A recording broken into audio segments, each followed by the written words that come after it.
Mi sobrino me empujó al lago en plena fiesta y se rió a carcajadas. No exageres, dijo, mientras yo luchaba por no ahogarme entre la vida y la muerte. Así que desaparecí y decidí hacer algo que jamás podría imaginar. Me alegra que estés aquí. Quédate hasta el final y dime desde qué ciudad ves mi historia. Quiero saber hasta dónde ha llegado. Mi dulce Julián, o al menos eso era antes. A sus 19 años, alto y con una sonrisa que no le llegaba a los ojos, me empujó a su propia abuela directo al agua. No fue un accidente, no fue un juego que se salió de control. Fue a propósito, frío, calculado, cruel. Escuché su voz incluso antes de sentir el empujón. Vamos, abuela, a ver si todavía sabes nadar como antes. Luego, unas manos heladas en meretlisniento. Mi espalda, un empujón. Mi cuerpo giró y grité, pero ya era tarde. Mis pies dejaron el muelle. Caí al agua como piedra. El golpe me robó el aliento. Mis extremidades se congelaron. El pecho me ardía al intentar gritar de nuevo, pero solo tragué más agua del lago. No había nadado en más de 30 años. Después de mi operación, el doctor me advirtió que no me arriesgara. No con este hombro frágil y mi coordinación tan mala, pero nadie se movió. Nadie en el muelle siquiera pestañeó. Me debatía y pataleaba, el pánico arrastrándome mientras el agua me hundía. Cuando logré salir a la superficie, tosiendo y escupiendo, vi de reojo sus caras. Julián ahí parado, con los brazos cruzados riéndose con sus amigos. Mi hijo, su padre, solo mirando, y mi nuera tomando vino, murmurando. Está exagerando. Ni siquiera recuerdo cómo salí. Tal vez fue el instinto, el miedo, o alguna fuerza escondida que no sabía que aún tenía. Cuando por fin logré arrastrarme al muelle, empapada y temblando, con las rodillas raspadas y el corazón latiéndome con violencia, nadie me ayudó. Nadie. Julián me miró desde arriba y se burló. Al final sí sabes nadar. Dura la vieja, ¿eh? Todos rieron. Esa risa se me quedó resonando en los oídos mucho después de que todo terminara. No grité, no lloré. Solo me puse de pie, con el agua chorreando por mi ropa, humillada más allá de las palabras. Entonces pensé en Lupita, su voz de la semana pasada diciéndome: la gente muestra su verdadera cara cuando creen que los necesitas.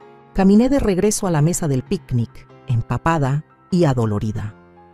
Ellos siguieron asando hamburguesas, destapando otra botella de vino, como si nada hubiera pasado, como si no hubiera estado a punto de morirme solo para su entretenimiento. Ni una pizca de preocupación. Y ahí entendí, lo supe. Ese fue el momento en que se me cayeron las vendas de los ojos, el momento en que dejé de justificar sus actitudes, el momento en que solté el recuerdo del niño que solía traerme flores silvestres del jardín, porque Julián ya no estaba. Lo que tenía enfrente era un muchacho moldeado por gente que valoraba más la apariencia que la empatía, que le enseñó que la crueldad se disfraza de seguridad, que lo dejaron creer que el cariño no tiene consecuencias. Me quedé ahí sentada, con la ropa empapada, sin decir una sola palabra.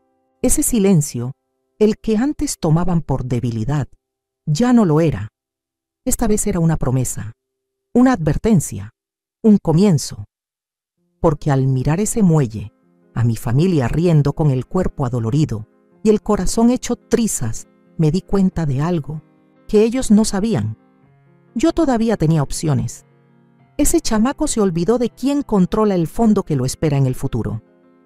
Ya en la casa, me quité la ropa mojada y me sequé en el baño con la toalla más vieja que guardo para los invitados, esa que nadie más toca. Me miré en el espejo, con el cabello enredado, las rodillas raspadas, los ojos rojos del agua del lago. Parecía un fantasma, y sin embargo, al volver a la cocina, ahí estaban, platicando de sus planes de vacaciones, riéndose de los vuelos a Puerto Vallarta, discutiendo qué Airbnb tenía mejor vista. Nadie se volteó a verme. Nadie preguntó cómo me sentía. Ni siquiera alguien me ofreció una cobija seca. Julián estaba en su celular descalzo, dejando charquitos con su traje de baño húmedo sobre mi piso recién trapeado. Mi hijo recargado en la barra, tomando la limonada que preparé por la mañana. Y mi nuera, esa escultura pulida de indiferencia, mostrándole a Julián un carrusel de fotos de hoteles en la playa, como si hoy fuera cualquier tarde soleada. Era como si yo no existiera. Me senté al borde de la mesa del desayuno, con los huesos todavía temblando del frío, mi suéter pegado a la espalda, pero nadie lo notó. A nadie le importó. Quise gritar, no por dolor, sino por incredulidad. ¿Cómo llegamos a esto? Hubo un tiempo, que Dios me ayude, todavía lo recuerdo, cuando Julián se me colgaba del cuello y me decía: «Eres la mejor parte de esta casa, abuela». Recuerdo las mañanas de domingo con hot cakes y caricaturas, su cabecita apoyada en mi brazo. Ahora simula que se ahoga frente a sus amigos y se ríe cuando me ve pelear por respirar. No fue de la noche a la mañana, esa crueldad se tuvo que aprender. Y sé exactamente dónde la aprendió. De las sonrisas burlonas, las miradas con fastidio, las veces que sus padres minimizaron mis preocupaciones, se rieron de mis maneras anticuadas, la forma en que hablaban de mí creyendo que dormía, la manera en que usaban mi casa, mi dinero, mi tiempo, hasta que dejé de ser una persona para convertirme en un estorbo. Ahora estaba sentada en mi propia cocina, tiritando mientras ellos planeaban su próxima escapada. Dejé que el silencio se alargara, que se espesara en el aire como vapor sin salida. Quería ver si alguno notaba algo. No lo hicieron, así que me mantuve callada, tranquila, como siempre. Caminé hacia mi recámara, cerré la puerta con cuidado y me senté en la orilla de la cama donde solía leerle cuentos a Julián antes de dormir. El agua del lago ya no estaba en mi piel, pero sí en mi pecho. Eso se quedó, esa vergüenza, ese ardor. Y entendí que llevaba años secándome de sus desprecios. Cada vez que olvidaban mi cumpleaños, cada vez que pedían dinero sin agradecer, cada vez que me interrumpían, me ignoraban, se burlaban. Ese empujón al lago fue solo la primera vez que lo hicieron frente a otros.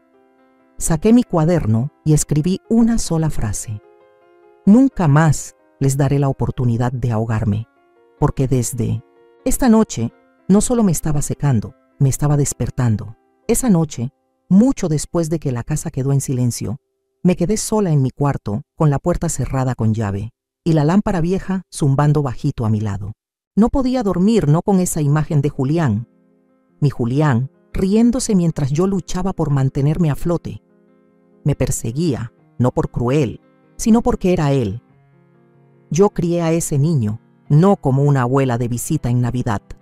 Lo crié cuando sus padres no se daban abasto, cuando su papá perdió el trabajo por tercera vez y el banco amenazaba con quitarles todo. ¿Adivina dónde acabó Julián? Aquí, en esta casa, en mis brazos. Yo lo alimenté, lo bañé, le leí cuentos, lo consolé en sus terrores nocturnos. Puse su nombre en todos los papeles de emergencia, pagué su colegiatura cuando sus papás no podían. Yo le construí su mundo. Todavía me acuerdo del día en que tuvo su primer teclado. Se lo compré de segunda mano a un maestro de música que se retiraba. Gasté la mitad de mis ahorros en él, y Julián se sentó en el suelo por horas, tocando cada tecla como si fuera magia. «Abuela», me dijo, «esto es mejor que Navidad». Pensé, este niño siente de verdad. ¿Dónde quedó ese niño? Recordé cómo empezó a cambiar todo cuando cumplió 16. El celular ya nunca salía de su mano. Dejó de sentarse a la mesa. Sus gracias se volvieron gruñidos. El contacto visual, desaparecido. Al principio pensé que era por la edad. Los adolescentes son así, me dije. Todavía te quiere, solo está creciendo. Pero no era eso. No solo creció, cambió. Lo delataban los detalles, las bromas pesadas, burlarse de cómo movía mi cucharita en el té, los ojos que giraba cuando contaba mis historias. Debía haber dicho algo en ese momento. Debía haberlo enfrentado, pero no quise causar problemas. No quería perderlo. Y en lugar de eso, me perdí a mí misma. Dejé que me interrumpiera, dejé que sus padres se rieran cuando él me menospreciaba. Me dejé borrar poco a poco, como si fuera parte del papel tapiz de mi propia casa. El niño que lloraba cuando me raspaba la rodilla en el jardín, el que me besaba la mejilla y preguntaba si los ángeles envejecían, ahora era un desconocido en mi cocina haciendo chistes sobre ahogarme. Y quizás lo peor fue que todavía quería creer que quedaba algo de ese niño dentro de él. Pero esta noche, esa ilusión la solté. Cerré el último álbum de fotos que tenía de él, páginas llenas de sonrisas chuecas, velitas de cumpleaños y ojos brillosos, y lo puse en el estante. No para olvidarlo, sino para protegerme. Porque el amor sin límites no es amor, es servidumbre. Y yo ya serví lo suficiente. Que sus padres se encarguen de lo que criaron. Que presuman sus solicitudes universitarias, sus seguidores en Instagram, su sentido del humor. A la mañana siguiente le conté todo a Lupita, porque en ese momento necesitaba consuelo. Necesitaba a alguien que simplemente escuchara. Y Lupita siempre lo ha hecho. Lupita ha sido mi mejor amiga por 30 años. Hemos enfrentado 1000 tormentas juntas y ha estado conmigo en cada cima y cada caída. A la mañana siguiente, tocaron la puerta de la cocina, nunca la de enfrente. Jamás. Lupita siempre entraba por el lado como si la casa fuera suya. «Ábreme, María. Traje muffins y opiniones». Sonreí antes de llegar a la puerta. Ahí estaba, con sus lentes oscuros enormes y sus rompevientos color turquesa, apretando una bolsa de papel y 2 cafés, como si viniera a conquistar una trinchera. No alcancé ni a saludarla cuando me dijo: «Te ves fatal. Siéntate, yo sirvo». Y me senté, porque con Lupita no se discute, se recibe. «¿Te hicieron algo, verdad?», preguntó. Asentí, solo una vez, y eso bastó. No se llevó las manos a la cara ni dijo: «Ay, comadre, ¿cómo haría cualquier otra persona?». Se inclinó hacia adelante, apoyó los codos en la mesa y dijo: «Entonces, ya es hora». «¿Hora de qué?», pregunté. Sacó algo de su bolsa. No era un muffin, ni una servilleta, era una carpeta. La tarjeta de mi abogado y una lista de todas las cuentas que me dijiste el año pasado cuando hicimos tus impuestos. Me quedé mirándola. «¿Guardaste eso?». «Guardo todo», dijo, especialmente cuando mi mejor amiga anda regalando su amor y su herencia como dulces en Halloween a gente que la empujaría a un lago. Miré la tarjeta.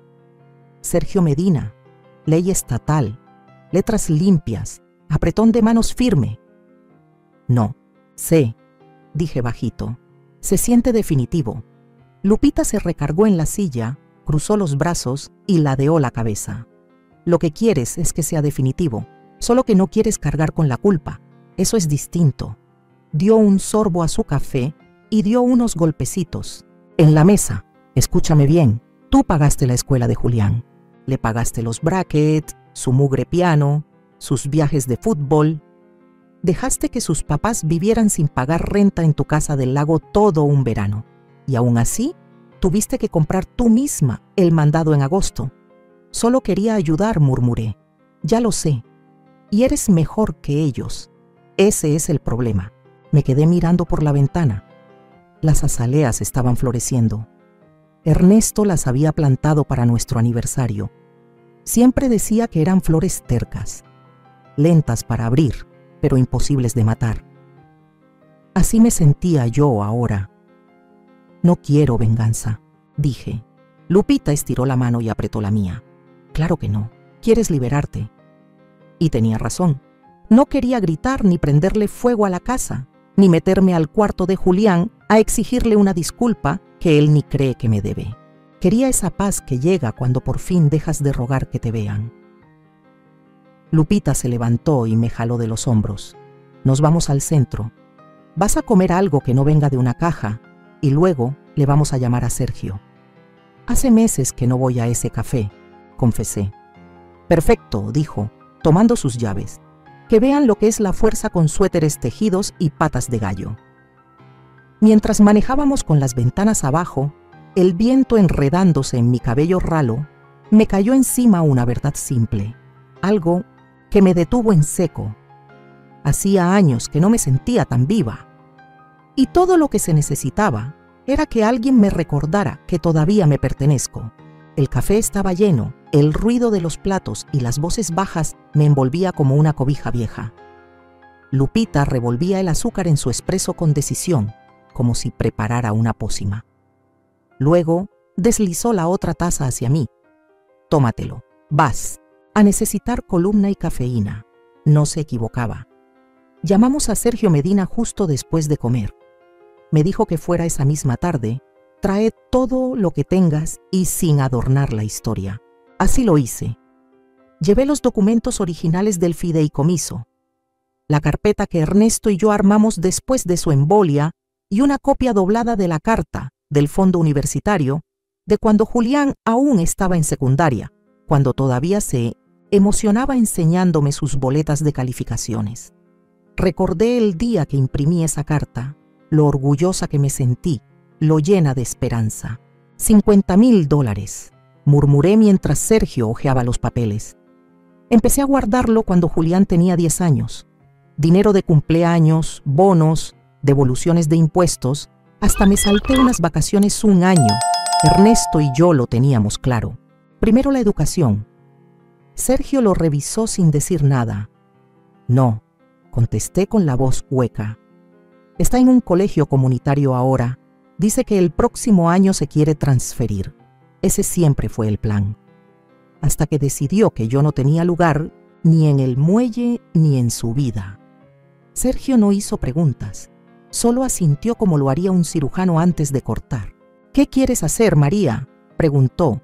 «Cambiar al beneficiario, redirigir los fondos, cerrarlo por completo».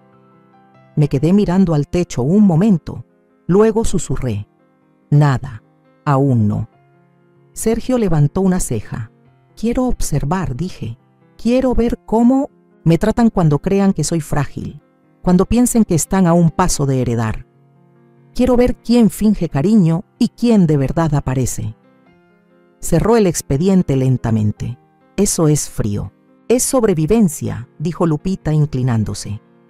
«Hoy no estamos quemando puentes, Sergio. Solo estamos revisando cuáles nunca existieron de verdad». Sergio sonrió apenas. «Justo». Salimos de su oficina una hora después con todo legalmente intacto, pero mi manera de ver las cosas cambió para siempre. Ese fondo ya no era un regalo, era un espejo.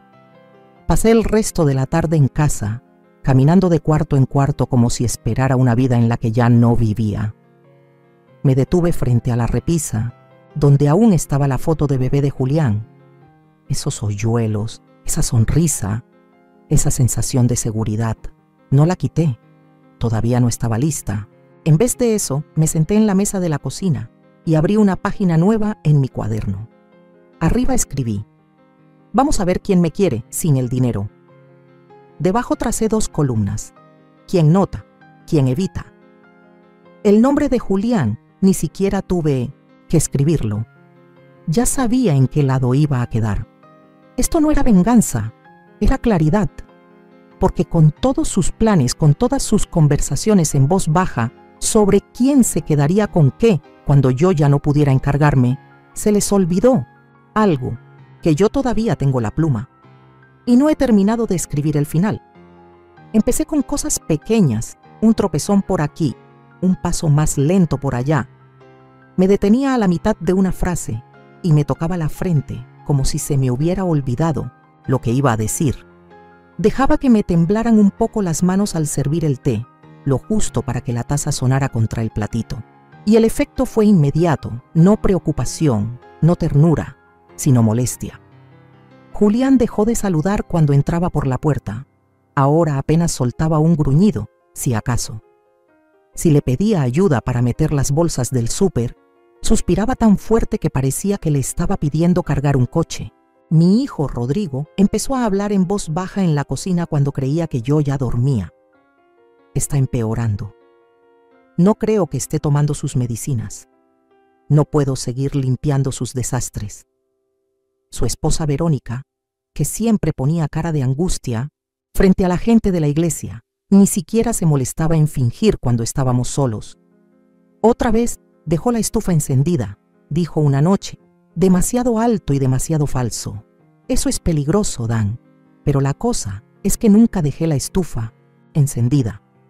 La revisé 2 veces y otra más antes de irme a la cama, pero no discutí.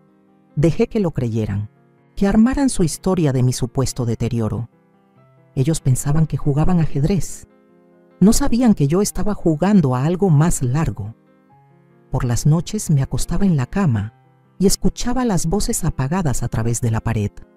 Nunca decían mi nombre. Solo ella o la señora. Necesita ayuda. Se está volviendo una carga. Ya ni sabe manejar su dinero. Esa última casi me hace soltar la risa. Guardaba los registros en mi cajón de calcetines. Cada movimiento, cada cuenta, todo exacto hasta el último centavo, el fondo universitario intacto, el valor de la casa todavía a mi nombre. Y aún así, ya me estaban dando por muerta. Una mañana entré a la cocina y encontré a Julián y Verónica sentados en la mesa, murmurando. Se quedaron congelados cuando me vieron, pero no antes de que alcanzara a oír la palabra institución. Julián me miró como si fuera un mueble. No escuchó eso, dijo. Serví mi café despacio. Dejé que el silencio cayera pesado entre nosotros. Miré por la ventana hacia el jardín que Ernesto y yo levantamos desde cero, nuestro rincón de paz. Las hortensias estaban floreciendo otra vez, flores tercas, igual que nosotros. Estoy vieja, dije en voz alta, sin dirigirme a nadie en especial. Pero no estoy sorda. Ninguno respondió. Fue entonces cuando supe que querían sacarme antes de que yo pudiera poner un alto. Así que los dejé seguir, pensando que me estaba apagando. Que hablaran, que murmuraran. Me hice pequeña ante sus ojos para que pronto pudiera desaparecer por completo. Y cuando lo hiciera, sentirían ese silencio como si fuera un trueno. Esa noche abrí de nuevo mi cuaderno, tracé una línea junto al nombre de Julián en la columna de quienes evitan, la subrayé 2 veces. Junto a los nombres de Rodrigo y Verónica escribí: quieren la casa, no a la mujer que vive en ella.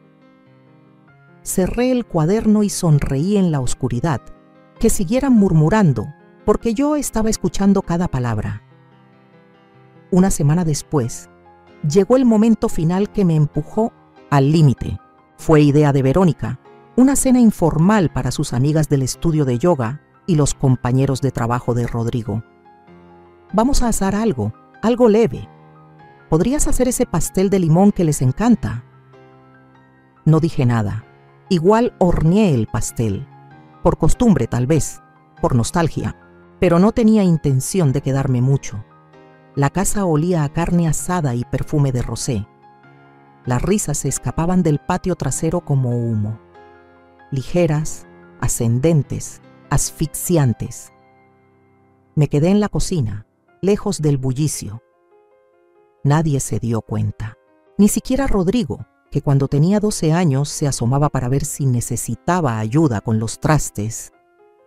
Me paré junto al fregadero, justo fuera de vista, escuchando, como siempre. Entonces oí la voz de Julián, fuerte, helada, empapada de ese sarcasmo presumido que le había heredado a Verónica.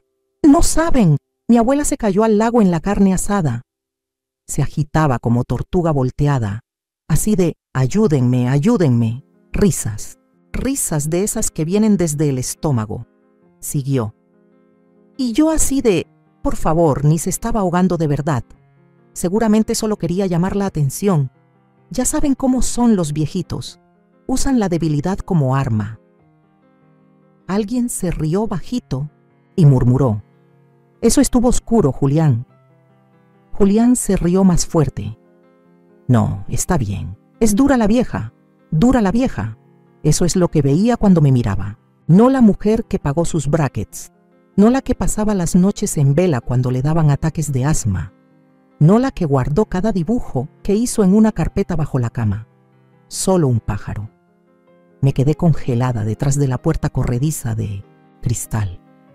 Las manos me temblaban, no de la edad, sino de coraje. Entonces escuché la voz de Verónica, suave y filosa como un bisturí. «Es un estorbo», dijo. «No, familia. Ya le dije a Rodrigo, hay que pensar en el futuro, no en los sentimientos. Estorbo». No era la primera vez que me sentía desechable, pero esta vez era definitivo. Caminé a mi cuarto con calma, sin una sola lágrima, sin decirles ni una palabra. Me senté en la cama, las voces amortiguadas por la puerta cerrada, y sentí algo cambiar dentro de mí. Ya no estaba enojada, ni siquiera con el corazón roto. Ya había terminado. Era la claridad que llevaba esperando, la confirmación, la firma en ese contrato invisible que habían redactado el día que Julián me empujó al lago. Abrí el cajón de mi buró y saqué el sobre con la tarjeta de Sergio. Tomé el teléfono y me quedé viendo el número. Luego marqué.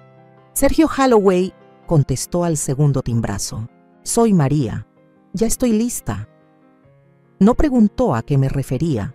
Solo dijo: «Ven mañana, trae los documentos, tu identificación». «Ya los tengo», respondí. Cuando colgué, caminé de nuevo al pasillo. El sonido de sus risas ya era más lejano, como si viniera de desconocidos. El pastel de limón seguía intacto sobre la barra. Tomé un cuchillo y corté una rebanada perfecta, no para ellos, para mí. Me senté sola en la mesa de la cocina y lo comí despacio. Que contaran sus historias, que brindaran, que chismearan, que siguieran fingiendo que yo no estaba. Porque a partir de mañana iban a descubrir lo invisible que realmente puedo ser. Y cuando llegara el silencio, el de verdad, no sería debilidad, sería mi salida. Esa noche no dormí. Me senté en el escritorio pequeño de mi cuarto, el mismo donde ayudé a Julián a escribir sus ensayos para la universidad, y abrí mi laptop. La página de la Fundación de Becas ya estaba en marcadores. Ernesto y yo la apoyamos durante años. Era discreta, eficiente y con propósito. Su lema: la educación debe ganarse, no heredarse. Tecleé con firmeza, sin titubeos. Monto a donar. 50,000 laolas, nombre del donante. En memoria de Ernesto James Vargas.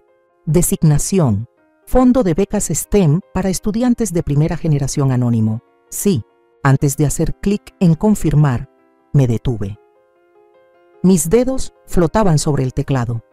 Pensé en Julián a los 9 años, sonriendo con los dientes chuecos, diciendo: «Abuela, cuando sea grande quiero hacer máquinas que ayuden a la gente a respirar mejor». Ya no dice cosas así. Ya no dice nada. Confirmar, listo. Sin necesidad de iniciar sesión otra vez. Sin correo de confirmación por esperar. Solo una transferencia limpia y permanente. Cerré la pestaña sin mirar atrás. Luego abrí otra ventana y me puse a rastrear. Esta vez un boleto sencillo, salida domingo, destino Los Álamos, una comunidad tranquila para retirados a 2 estados de distancia. Lupita tenía una amiga allá que decía que era pacífico, pero no muerto. Tenía jardín, un taller compartido y residentes que jugaban ajedrez sin hacer trampa. Perfecto. Elegí el tren más temprano, silencioso, sin llamar la atención. Mientras la casa dormía, ya tenía todo empacado. Una maleta pequeña, 3 suéteres, mis guantes de jardinería, la franela de Ernesto, el cuaderno de cuero y una foto mía cargando a Julián de bebé. Solo una. Lo valioso ya no estaba ahí. Los documentos seguros. Lo que dejaba atrás eran solo cascarones, ropa que no usaba desde hacía años, electrodomésticos que jamás agradecieron que supiera usar. Tarjetas de cumpleaños con mi letra que terminaron en cajones.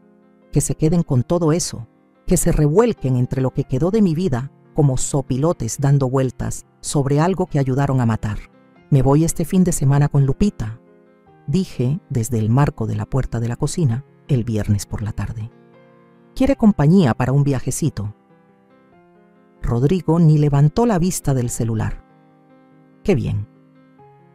Julián murmuró algo mientras pasaba junto, a mi camino al refrigerador. Verónica fue la única que respondió. Y aún así fue con ese tono hueco, distraído, maneja con cuidado, mientras doblaba ropa como si le preocupara más mezclar blancos con colores que mi salida real. Ninguno preguntó a dónde iba. Nadie quiso saber por qué. Ni una sola persona se ofreció a cargar mi maleta. Y entendí que esto no era solo descuido, era cálculo. Ya habían terminado de fingir. En su cabeza ya me tenían empacada, etiquetada y archivada. La abuela ya está grande. Seguramente no, le queda mucho tiempo. Podía escuchar sus pensamientos como si los dijeran en voz alta. Déjenla ir. Aquí estaremos cuando se lea el testamento. La maleta estuvo toda la tarde junto a la puerta principal. Los vi echarle miradas de reojo. Ninguno preguntó cuándo volvería. Seguramente asumieron que no lo haría. Y para ser sincera, tenían razón. La única mentira en este viaje fue llamarlo fin de semana. Pero yo no pensaba regresar. No a esta casa. No a esta gente.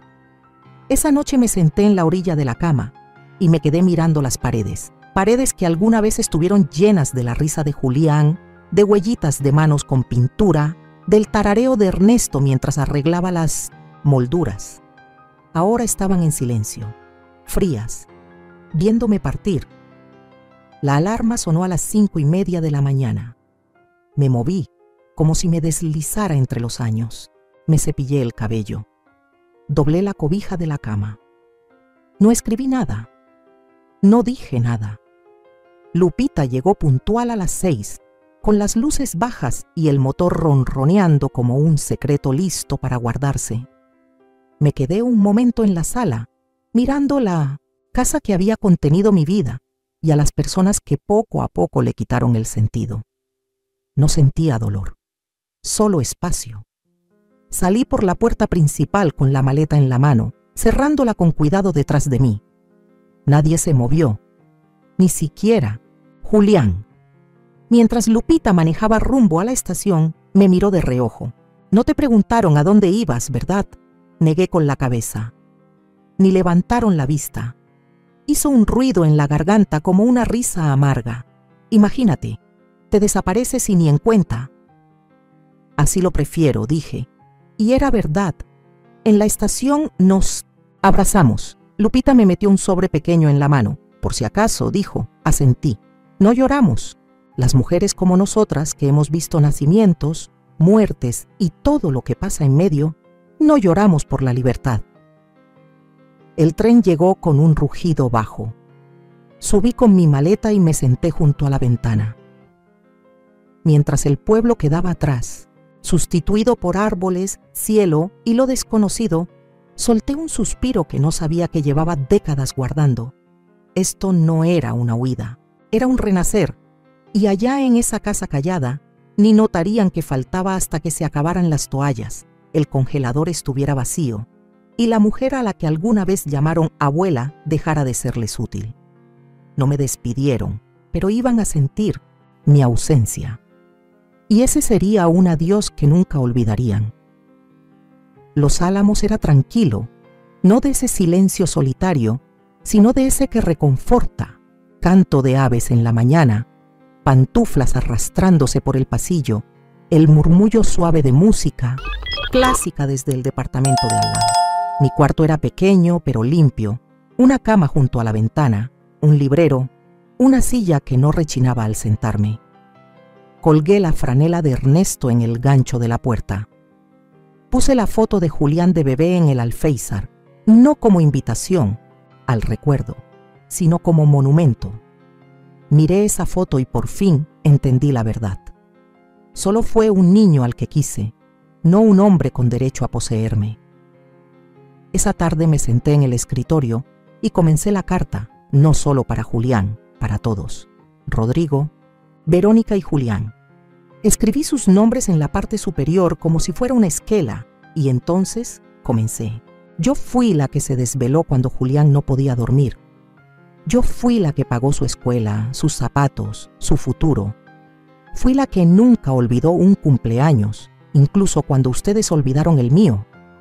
Escuché, esperé, tuve fe y a cambio se burlaron de mis miedos, minimizaron mis necesidades, trataron mi presencia como estorbo, se rieron mientras me ahogaba.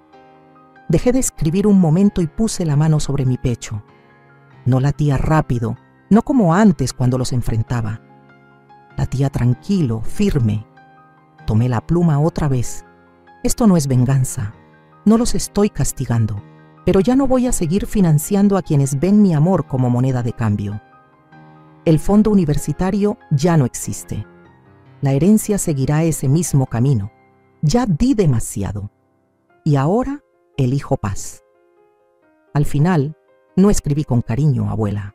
Firmé con mi nombre completo, María Elena Vargas, porque es a ella a quien olvidaron que existía, no solo a la abuela, no solo a la mamá, sino a una mujer, una completa. Doblé la carta con cuidado, la metí en un sobre sin remitente. No incluí regalos, ni dinero, ni fotos, solo la verdad. Caminé a la oficina postal de la esquina, la envié por primera clase y no volví la vista atrás. De regreso, pasé por el jardín. Algunos de los residentes habían comenzado una pequeña huerta. Un señor mayor estaba sembrando jitomates, las manos metidas hasta el fondo de la tierra.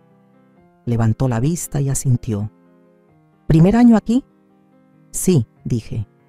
Buen lugar, respondió sin más. Aquí nadie te pide que pruebes que vales. Sonreí, de verdad sonreí. Por eso vine. Al volver a mi cuarto preparé una taza de té y me senté a ver el viento moverse entre los árboles. No revisé mi celular. No traía uno. Si querían hablar tendrían que hacerlo sin rastrearme, sin esperar nada, porque ya había dicho todo lo que necesitaba decir. Y esta vez ellos tendrían que sentarse a enfrentarlo. Tardó exactamente 5 días. 5 días desde que envié la carta hasta que llegó la primera sacudida. Sergio me contó después, en uno de sus pocos correos con risa, que Rodrigo llegó a su oficina viéndose, cito, 10 años más viejo y 20 kilos más flaco de puro pánico. Al parecer, la carta llegó justo a la hora del desayuno. Julián la abrió, esperando tal vez un cheque, una nota cursi o instrucciones para reclamar su dinero. En lugar de eso, se encontró con mi letra puesta como un espejo, sin gritos, sin ruegos, solo hechos, y la línea, que seguramente le quitó, el aire. El fondo universitario ya no existe. Fue redirigido a una fundación que valora la decencia por encima del privilegio. Sergio dijo que Julián se puso rojo, Verónica empezó a maldecir y Rodrigo repetía lo mismo una y otra vez, como disco rayado, pero creímos que iba a esperar. ¿Esperar qué? ¿A que me respetaran? ¿A ser lo suficientemente útil? ¿A morirme?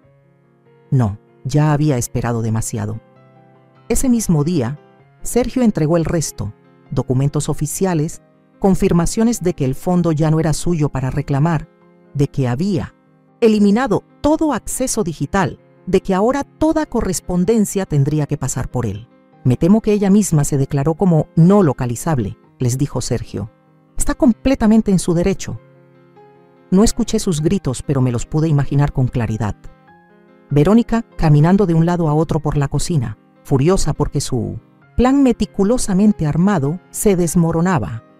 Rodrigo frotándose las sienes, cayendo en cuenta de que su salvavidas se había esfumado. Y Julián, pobre Julián, entendiendo al fin que burlarse de alguien hasta el silencio no sirve de nada cuando ese alguien simplemente decide irse del todo. Sin correo, sin número, sin dirección, solo ausencia. Esa tarde me senté en mi nuevo y pequeño balcón, con una manta sobre las piernas, el té caliente entre las manos, viendo a un par de gorriones discutir sobre una maceta. Era paz. No la clase de silencio que duele, sino ese que uno se gana. El tipo de silencio que puedes habitar con gusto porque ya gritaste lo suficiente antes. No sentí culpa. No me pregunté si había ido demasiado lejos, porque por primera vez la distancia entre nosotros era honesta. No me desvanecí. Me retiré. Ellos querían que yo fuera callada, pequeña, dócil. Ahora lo tenían. pero no de la forma que imaginaron. Ya no hay ayuda con las cuentas, no más préstamos de emergencia, no más cuidar a los niños a última hora.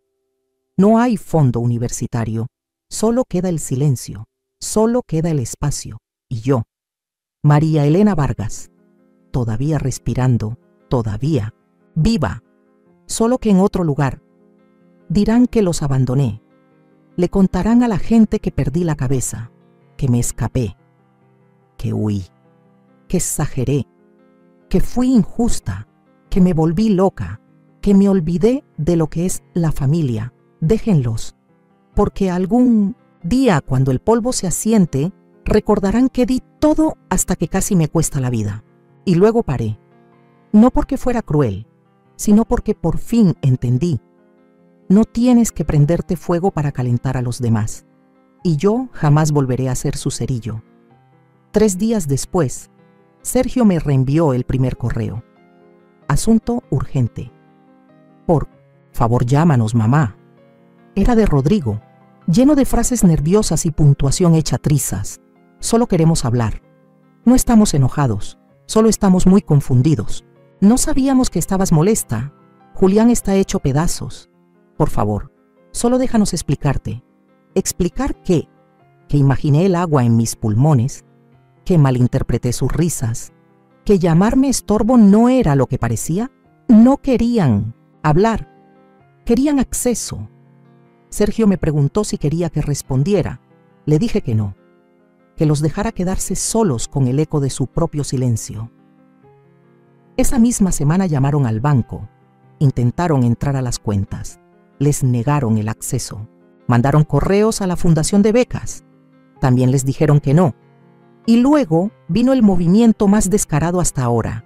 Me reportaron como desaparecida. Un oficial se presentó en la oficina de Sergio preguntando si había algún motivo de preocupación por mi seguridad. Sergio, bendito sea, entregó toda la documentación. María Vargas está en pleno uso de sus facultades mentales, se fue por voluntad propia y no tiene obligación legal de informar a personas de las que está eligiendo protegerse. Intentaron de nuevo al día siguiente. Esta vez fue Julián quien llamó. Sergio no contestó. Me mandó una actualización con el asunto. Están desesperados. No lo abrí de inmediato. Me quedé con esa certeza. No porque necesitara disfrutar su caos, sino porque necesitaba creer en mi derecho a irme. Hay una culpa rara que se acomoda en el pecho cuando dejas de maternar a quienes se volvieron adictos a tu silencio.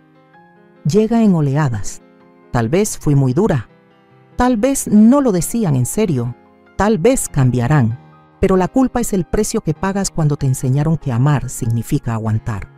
Y yo ya no voy a pagar ese precio. No respondí, ni me inmuté.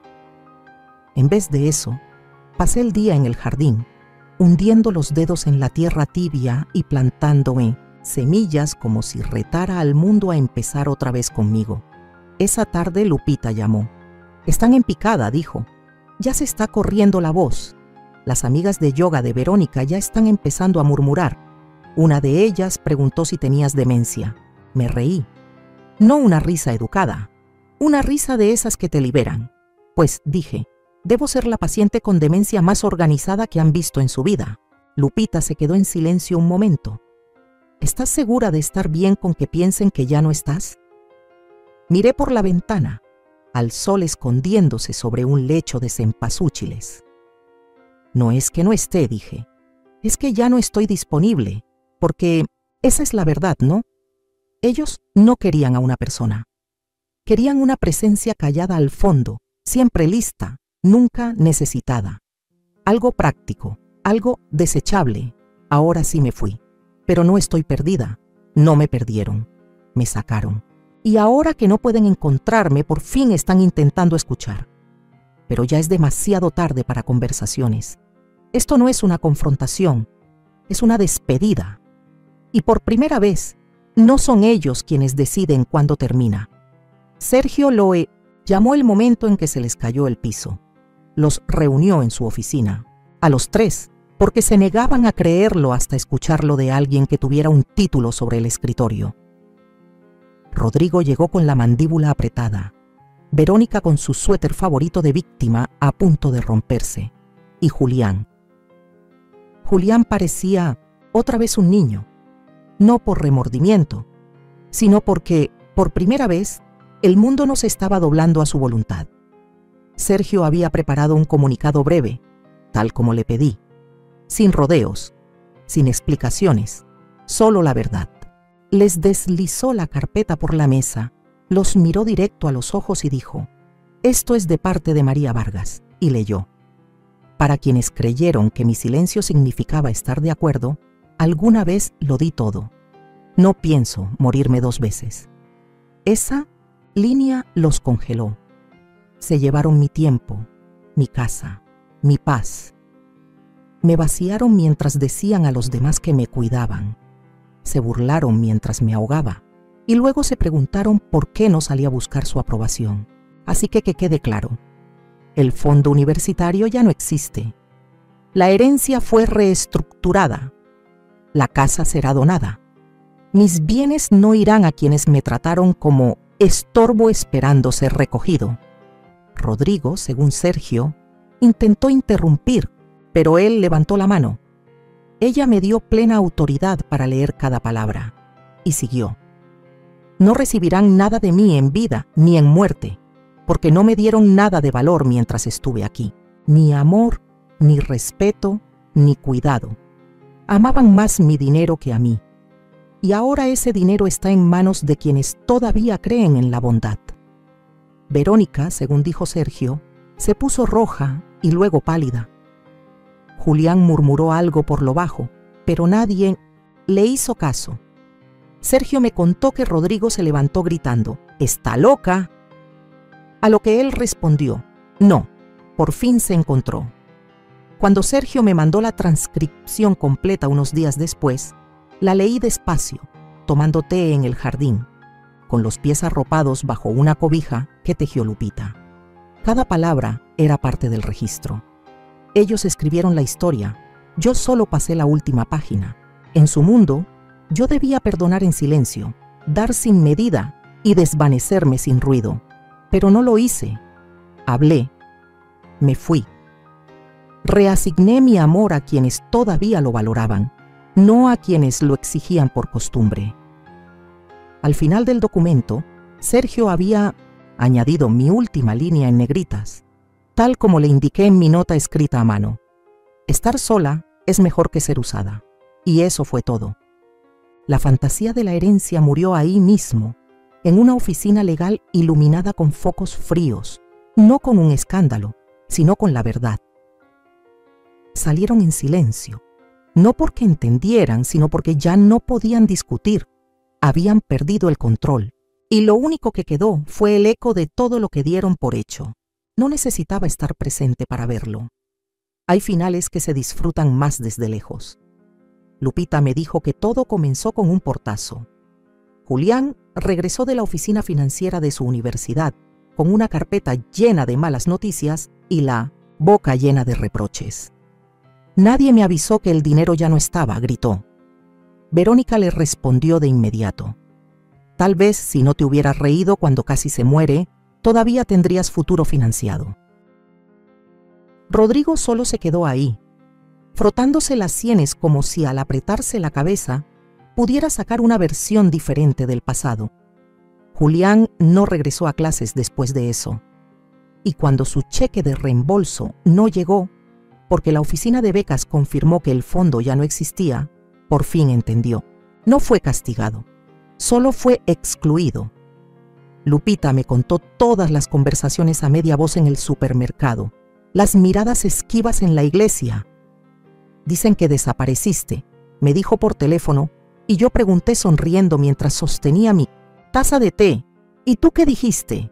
Que retiraste tu inversión de un negocio tóxico».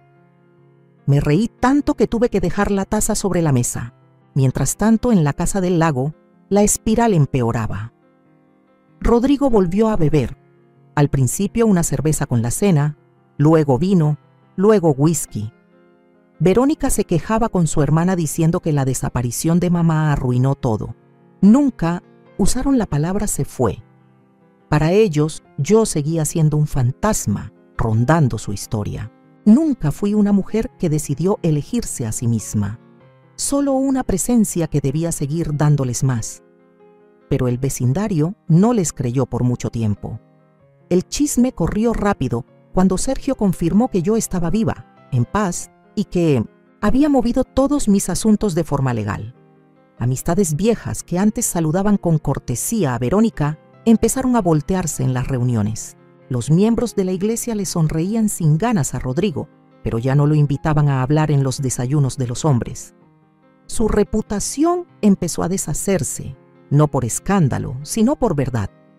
Cuando te burlas de una mujer en público y le quitas valor en privado, la gente empieza a recordar cosas. ¿Quién cuidó a Julián cuando sus papás no podían? ¿Quién financió sus vacaciones con pequeños préstamos? ¿Quién horneó para cada velorio, llevó flores a cada boda y nunca pidió nada a cambio? Yo. Y ahora me fui. El círculo social en el que se sostenían no se derrumbó, solo giró sin ellos. No tuve que gritar, no tuve que justificarme, solo dejé de contribuir. Los amigos de Julián se fueron alejando cuando dejó la escuela. Su celular, antes su arma de juicio constante, pasaba cada vez más tiempo boca abajo. Rodrigo y Verónica discutían más fuerte ahora. Los gritos resonaban por una casa que antes olía a mi pastel de limón. El refrigerador casi siempre estaba vacío. El correo se acumulaba. Una noche, Lupita me llamó para contarme que escuchó a Verónica gritar en el porche, algo como ¿cómo se atrevió a quitarnos todo? Pero yo no les quité todo. Dejé las cortinas, los platos, las llaves, el silencio. Todavía se tienen entre ellos, pero creo que ya se están dando cuenta de que les gustaba mi silencio porque en ese silencio cargaba con el peso de su desorden. Ahora el peso es suyo. Y yo estoy aquí, en mi balcón, con una bebida caliente en la mano, el sol en la cara, rodeada de personas que dicen por favor y gracias sin esperar nada a cambio. Que se queden con el silencio, porque ya no es mi deber llenarlo. Ya pasó un año desde que el tren me dejó en Los Álamos, y aún puedo oler la resina que se pegó a mi abrigo aquella madrugada. Aprendí a respirar otro aire, seco, agudo, cargado de historias que los rarámuri susurran al viento para que el viento las reparta. Todas las mañanas despierto con el silbido del cenzonle colgado de los álamos viejos. Mi casita de adobe, recién encalada, apenas sostiene una mesa tosca y un catre de ixtle, pero bajo este techo ya no tiembla mi nombre. Sobre la mesa descansa el cuaderno donde anoté cada deuda de compasión que alguna vez pagué. Ayer taché la última línea, seguir pidiendo permiso para existir, y sentí que se rompía un embrujo, como cuando las curanderas soplan aguardiente y romero sobre el nudo del mal de ojo. Doña Xochitl, partera wixárika, me adoptó como quien adopta una semilla perdida. Al mirarme las manos vio surcos, no cicatrices, y dijo que la milpa no pregunta tu edad sino tu hambre. Desde entonces sembramos juntas maíz azul y frijol bayo. Bajo la luz rosa de la sierra, acomodamos hojas de totomoxtle mientras nos arrancamos espinas de culpitas antiguas. Una tarde, Xochitl me llevó al temazcal. Vientre de adobe rojo, respiración ardiente de piedras volcánicas. El copal trepó por mi cuerpo hasta encontrar los temores más viejos. ¿Qué dejas aquí?, preguntó con voz de raíz. El lago y la risa que quiso ahogarme, susurré. Sudé hasta que el llanto se hizo vapor y en el último baño de albahaca, el agua reconoció mi piel sin reclamarme nada. Salí desnuda de sal y de luna, más liviana que una pluma de guajolote. En noviembre preparé mi primer altar de muertos lejos de casa. Coloqué la foto de Ernesto, la de Julián, cuando aún me cabía en los brazos, un par de velas de cera de abeja, pan de muerto espolvoreado de azúcar, y un río de cempasúchil abierto como una herida luminosa. Pensé que dolería, pero la flor encendió los bordes de los retratos con un fulgor manso, y, en vez de rezar por ellos, recé por mí. que la memoria no sea cadena sino río. Afuera, el pueblo danzaba la conquista. Dentro, las ánimas parecían darme permiso para seguir andando.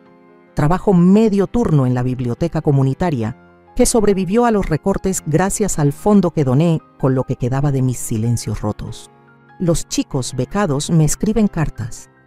Guardo cada una en una caja de latón pintada de azul añil. Mateo, de 14 años, trazó con lápiz apretado: «Señora Vargas, su mano alcanzó la mía antes de que me hundiera». Leí su frase bajo la sombra de un pirul y el viento la repitió para que no la olvidara. Entonces supe que la venganza perfecta contra aquello que nos quiso matar es hacer espacio a quien todavía tiembla. Una tarde llegó una carta sin remite. Reconocí la letra, crispada, de Julián. «Abuela, entiendo si no respondes. Solo quiero decir que aquel empujón me persigue más que tu silencio». Doblé el papel 3 veces y lo quemé en la chimenea. Las chispas subieron como luciérnagas. No un perdón, solo brasas devolviéndose a la tierra. Comprendí que el perdón no siempre se dice. A veces se cultiva como maíz y florece sin ruido. Esta madrugada subí al mirador Tarahumara con una vela y la apagué de un soplido firme, como quien cierra un ciclo. El cielo sangraba en rojo purépecha y los pinos olían a agua clara. Bajo mis pies, la sierra parecía una mazorca recién parida, hilera tras hilera de posibilidades. Declaré en voz alta mi última palabra: presente. Presente en cada semilla que se atreve, presente en cada mujer que decide no arder más para calentar ajenos, presente en mí. Volví al pueblo con las manos perfumadas de ocote. Xochitl me esperaba en la puerta sonriente, un rebozo de lana sobre su cabello cano. «¿Lista para la siembra de otoño?», preguntó. «Lista», respondí, y mordí el aire como si fuera pan tostado con miel de mezquite. Ahora la noche se llena de grillos y un silencio dulce que pertenece a quien lo trabaja. Ya no espero el crujido del agua ni la carcajada que corta. Soy María Elena Vargas, hija del polvo y del maíz, abuela de mi propia historia, mujer que dejó de mendigar amaneceres ajenos. Mañana empezaré un huipil nuevo, hilos carmesí, trama de horizonte, y en el pecho bordaré la sentencia que Xochitl me enseñó en náhuatl: Tlen nemi, tlen cuali. Lo que vive, vive bien, y yo, al fin, vivo. Me senté en los escalones frente a mi pequeña casa de adobe, acariciando la tela áspera que aún estaba por terminar. Los hilos rojos, amarillos y azules se entrelazaban como las venas de una vida vivida, no rectas, pero sí intensas. Sobre ese lienzo ya empecé a bordar flores, no porque sean bellas, sino porque entendí que hay dolores que solo sanan cuando se ponen sobre algo más hermoso que ellos. Contarán mi historia a su manera, que la abuela se fue, que estaba loca, que fue injusta. Pero yo conozco la verdad, y la verdad no necesita defensas cuando ya habita tranquila dentro de una mujer que decidió no callarse más. Durante años creí que amar era dar hasta vaciarse, que si aguantaba suficiente, si era lo bastante buena, ellos lo verían. Pero no. El amor no es deuda, el amor es elección, presencia, cuidado. Y cuando dejan de verte como persona, tienes que irte. No para castigarlos, para salvarte. Si algo quiero que recuerden, especialmente las mujeres que han vivido su vida sirviendo en silencio, es esto: no permitas que tu corazón se convierta en basurero emocional de otros. No nacimos para cargar con la ingratitud ajena. No le debes tu amor a quien te lo cobra con desprecio. No esperes a caerte al lago para descubrir quién corre a salvarte. Observa sus ojos cuando necesitas ayuda. Si miran hacia otro lado, es momento de mirar hacia ti misma. El día que subí a ese tren, no huí. Elegí vivir. Y vivir desde la verdad es el acto más valiente que he cometido. Aprendí que el perdón no siempre se dice. A veces se cultiva como el maíz, en silencio, profundo, y florece sin hacer ruido. Perdón es dejar atrás, no para olvidar, sino para liberarte. Espero que tú, quien me lee, entiendas esto.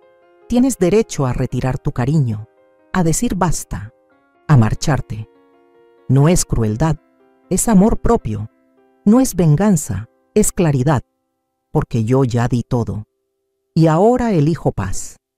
Como dijo Xochitl, mientras sembrábamos bajo la luna, no necesitas fuego para probar que estás viva. Solo necesitas un lugar donde tu corazón ya no tiemble. Y ahora, bajo este atardecer entre las montañas, lo sé con certeza. No soy la abuela que se cayó al lago. Soy la mujer que salió nadando de todo lo que ya no la merecía. Ahora tengo curiosidad por ti, que estás escuchando mi historia. ¿Qué harías si estuvieras en mi lugar? ¿Te ha tocado vivir algo parecido? Déjamelo en los comentarios. Mientras tanto, te dejo en la pantalla final otras 2 historias que son favoritas del canal y que sin duda te van a sorprender. Gracias por quedarte hasta aquí.